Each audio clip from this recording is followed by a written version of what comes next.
It's as if I went to sleep for a year, and when I woke up, the world's fallen apart. There is tremendous clamor for revenge, especially in the wake of the Red Wedding. Catelyn Stark's death, Richard Madden and Una Chaplin. That moment, I knew it was coming, and it ripped me up inside. I cried. I actually shed a tear that. Yeah, I shed a tear. All the performances were extraordinary, and it was very emotional to do. It's sort of, where do you go from there? Some of the most shocking and mind-blowing scenes of the entire series come at the end of this coming season. Some very bloody confrontations. I know how important the Red Wedding is to so many fans of the show and the books, but we pick up the pieces and top it in many ways. This is definitely the most dangerous season for Tyrion. It seems like almost every episode he's in jeopardy of getting his head removed from his shoulders. Tyrion has never been faced with this much public humiliation because he usually has an answer for it. I've talked myself out of 1,000 dark corners, Podrick. I don't think I'm talking my way out of this one. He's usually center stage, and he usually is better at it than the people around him. This time around, he's left as an audience member. I'm guilty of being a dwarf. There's no boundary with her and Tyrion of inflicting emotional damage. She's quite happy to do it. You've always pitied him. Our poor little brother. He'd kill us all if he could. Tyrion and Jaime definitely have a love that Tyrion doesn't have with the other members of his family, and he helped Tyrion a great deal this season. Careful. I'm the last friend you've got. My favourite character is Bronn, Jerome Flynn. I really like Cersei because she's just a fantastic character, and even though everyone hates her, you kind of love to hate her. Jaime Lannister. He's complex. The thing that Nikolai has is this incredible charisma. He was born to play that part. Oberyn Martell is the one wild card. I would describe Oberyn as a deeply passionate person. I think that he's very, very dangerous, but he's also good. I think Oberyn's feelings for the Lannisters go beyond disdain and then to hatred. Why did you come to King's Landing, Prince Oberyn? I was invited to the royal wedding. The Lannisters aren't the only ones who pay their debts. He uses the invitation to the wedding to come and seek out what he really wants, and that is vengeance. Joffrey. Joffrey's a wee prick. Mummy's boy, a bully. He's got nice eyes. I feel like Jack, the actor, has an abundance of redeeming qualities. I feel like Joffrey, the character, less so.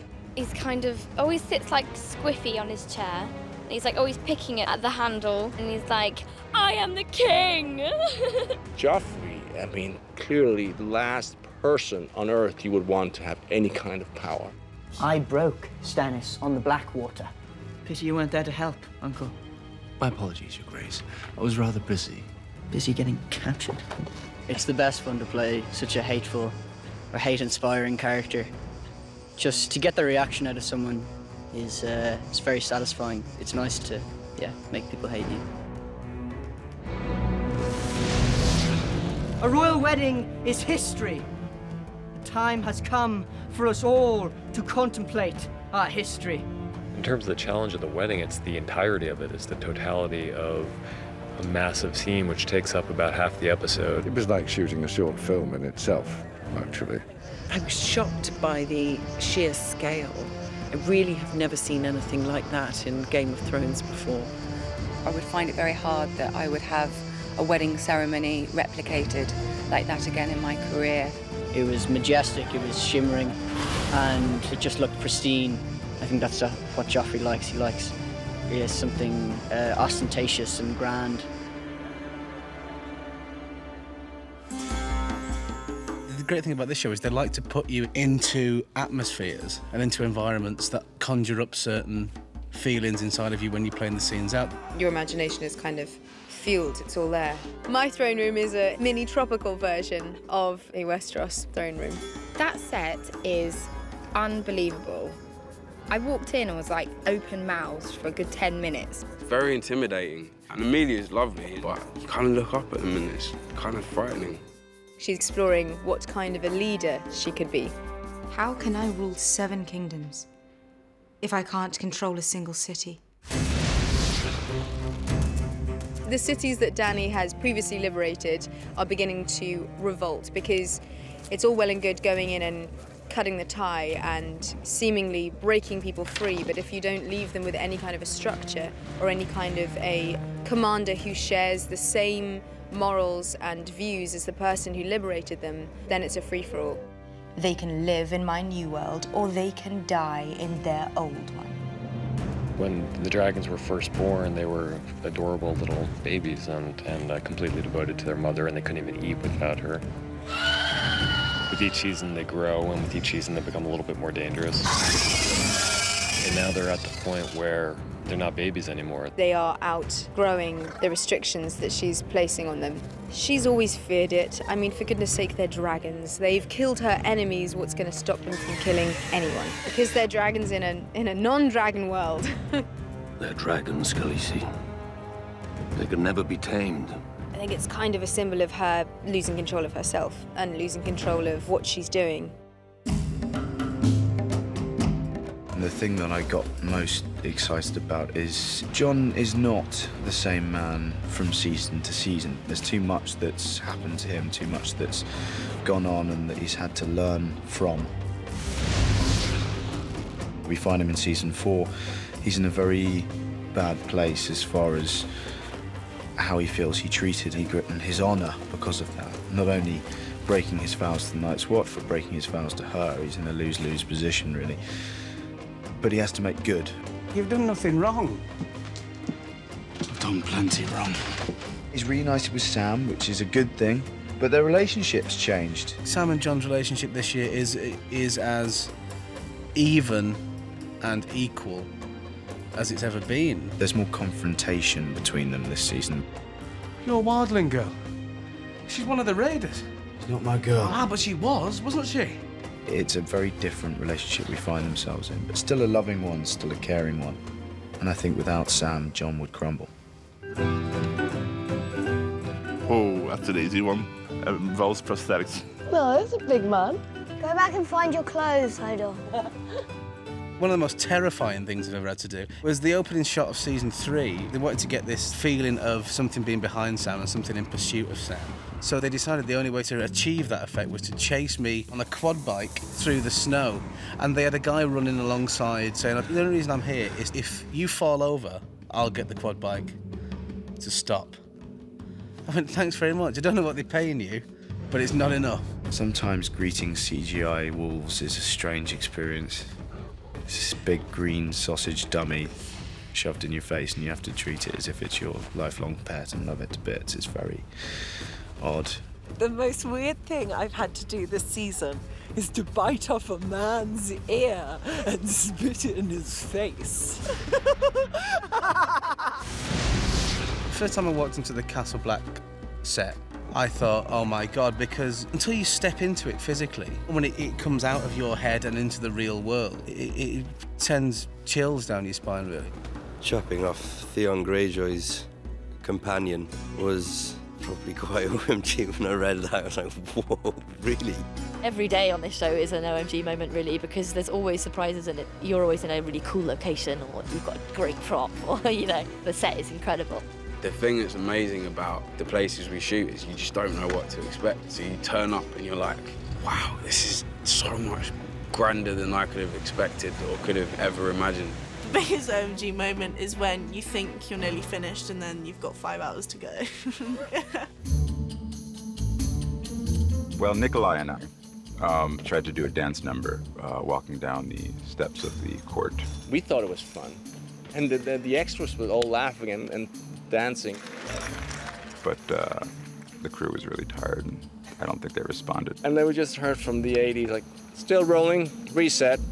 Whenever Maisie's around, there's usually a lot of sleepovers, and like we do a lot of knock and runs on people's hotel doors.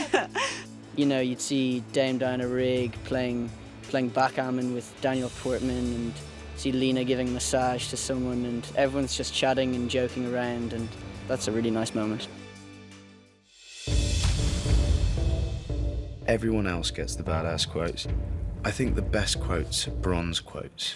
Any line he has is witty and intelligent and hilarious. You don't fight with honor. He says, no. He did. Okay, well, there was that scene where he said, Hodor. Hodor? Hodor. Hodor. That was definitely a badass one. I think it would be when Ygritte's head is on that rock. Strike hard and true, Jon Snow. I'll come back and haunt you.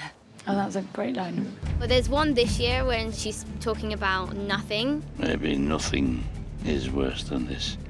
Nothing isn't better or worse than anything. Nothing is just nothing.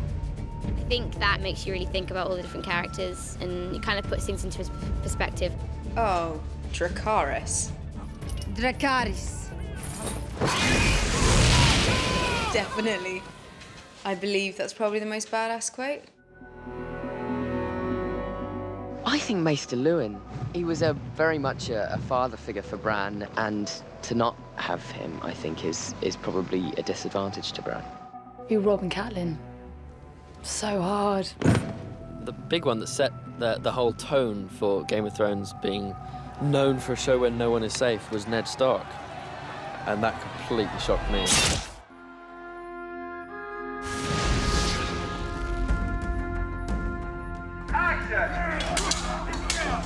I think as in previous seasons, there's a build. I think what makes this season different is that things really get going much more quickly. It's more thrilling throughout than season 3 was.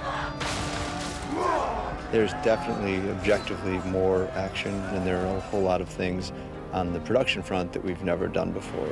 Everyone's kind of now loading the guns, loading their arrows, sharpening their knives, and it's just right. It's not building towards one specific climactic event. There are more climactic events in season 4 than there have ever been before. Every season up until now has been, episode 9 has been the big episode. Season 4 is just very steady.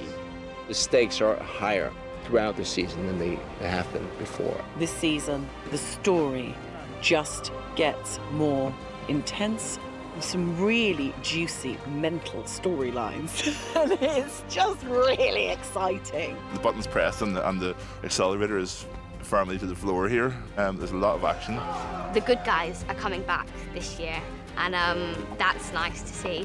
Yeah, we're making a stand. We hope people, when they come out of the season, will feel that the impact of the season as a whole would be even greater than the impact of the previous season. There are so many quality shows on television that I love and admire, but I don't think there's one with the scale of Game of Thrones in terms of the size of the cast, in terms of number of countries we shoot in, and you know, who else has dragons, really?